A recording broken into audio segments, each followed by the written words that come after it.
I know guys, it's been a month since I sat down, recorded a Chelsea video for you guys. I've been streaming every single day with fantastic guests. I thought, you know what, today and maybe tomorrow, change the scenery, record like old school and give my thoughts on everything that's happening at the club right now. Now of course we're going to be returning back to streaming on Tuesday night, definitely for the Atletico Madrid preview, massive game which I think we will win on Wednesday of course. But yeah, this video here is going to be all about yesterday's result against Leeds. We need to be a lot more positive, including myself. I feel like after the game we let our emotions get in the way and we need to be realistic. I don't think it's been that bad, but there are massive improvements needed to be made at this club from the players especially. Okay, so guys, if you enjoy my content, you want to help me out, smash the like button as it helps out this channel. Subscribe if you're new here, hit the notification, tune in daily, and make sure you comment down below your thoughts and opinions on every single topic that I do speak. I also want to say you can now support Worldwide Chelsea on most of the platforms, link in the description. You can support me on Twitch as well. We play FIFA 21, Call of Duty. I started my Pro Clubs team. We played, I think, 3 games, won 2, lost 1. If you want to join it, hit me up, add me on PSN, Worldwide Chelsea with a double S. But follow me on Twitch at Worldwide Chelsea. We had over 100 viewers for the first episode, which was amazing. We've got some donators already, so the channel is doing really, really well. But if you want to help me out on YouTube and support the cost and stuff, link in the description, Patreon, Cash App, PayPal, everything. Soon you'll be able to do YouTube memberships as well, so big up to everyone. So I thought, you know what, today we'll do a normal video. Let's get straight into it. Now first of all, Everton dropped points against Burnley, of course. They lost. Chelsea gained 1 point from Everton. It happens, we have to be positive. This is a massive positive thing. Arsenal play Tottenham. It could be a draw. If Tottenham win the 2 games, they go same points as Chelsea, but they could draw against Arsenal and lose the other game. You never know. You never know in football. This season is crazy. We have to be positive as much as we can. And West Ham play United. I don't know if you guys want United to come back by losing, or do you want West Ham to just be out? I feel West Ham will eventually slowly fade away. Not now, but I think later on. They do have some difficult games, so draw won't be end of the world against United as well, in my opinion. So guys, let me know what you think about that. Let's get straight into the video. Now I want to talk about the final third. The final third is what annoys me the most in this team. Now I look at Pulisic, who hasn't really featured. I look at Ziyech, who hasn't really featured. Only in recent games he's been playing. So I feel like, okay, they're not really 100%, but when I look at the movement, when I look at the thinking, like Havertz makes a few runs, he gets into the box, he looks up, Ziyech is still outside the box walking in. You should be running into that box and supporting your man, okay? Ziyech, three decent balls, crosses and stuff like that, I get it, but I'm not seeing enough from the player to why he should be starting. Now when I look at Pulisic, the number 10 drifts in and out of, in the final third, comes in, Havertz is pointing, pass me the ball, I'm making a run. He does not pass, he passes it sideways. This is the problem at Chelsea that we have currently. Look at Mason Mount, world-class goal against Liverpool. He's been our most consistent player. When he came against Liverpool, final third, running at the defence, what does he do? I feel he makes the wrong pass. And this is basically the season of Chelsea. This is the story. This is how it's always happened. Now, I know we've been a bit negative with the draws, including myself against Leeds. We're drawing against Leeds, we're drawing against Southampton, Wolves, United, we've dropped points. But we're still unbeaten. We've still won important games like Liverpool, Atletico Madrid, Tottenham. We have done really, really well. To come from 10th to 4th, sometimes 3rd, sometimes 5th. But basically we're out there, okay?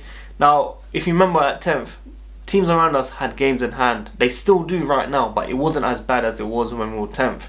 Now we're winning games. It's looking positive. Thomas Tuchel has got it right, but he's made about 59 changes to the starting lineup since he's joined. He doesn't know his best team. Why? Because in the final third, I know we've got to rotate sometimes, but in the final third, we're just not good enough.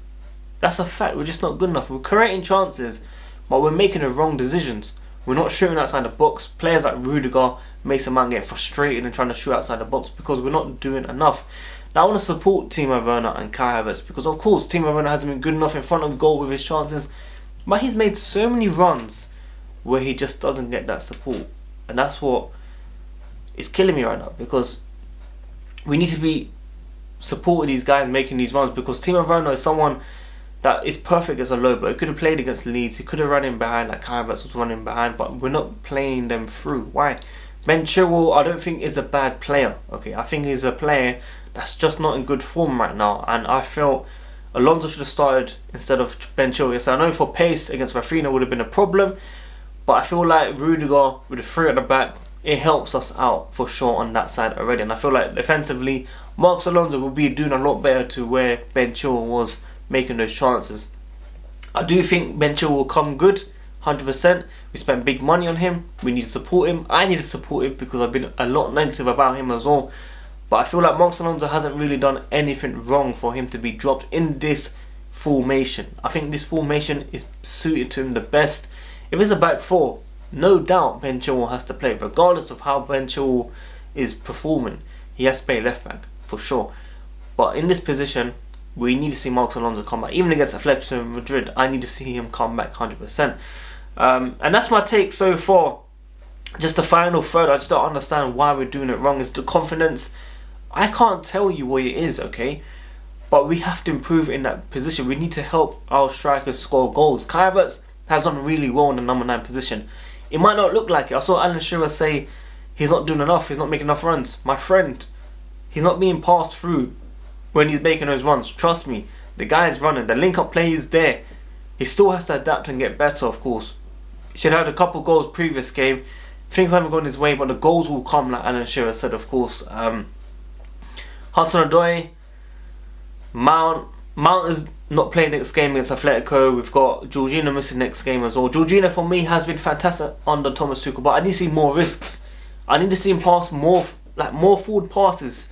The risk-taking ones that I saw Hakim Ziyech start his Chelsea career with. That's what I want to see from Jorginho, in my opinion. The back three, Christensen, has been fantastic. A bit shady in the first half. Few mistakes here and there. But he done really, really well. The guy that deserves full praise. Two players, actually. Rudiger saved us massively in this game against Leeds. He done really, really good yesterday. The clearances, on the ball, everything looked fine. But Mendy, look, I've been a bit critical about him as well. I used to say he was world class at the start of his Chelsea career and the clean sheets and stuff, because I think we weren't keeping clean sheets. The defence was shocking, and I felt like he changed it.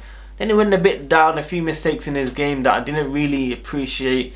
But he's still a top solid keeper. Now yesterday was one of his best performances for Chelsea. The save, the fingertip. Now if that was Kepa on the line, he would have saved that anyway. No, I'm joking.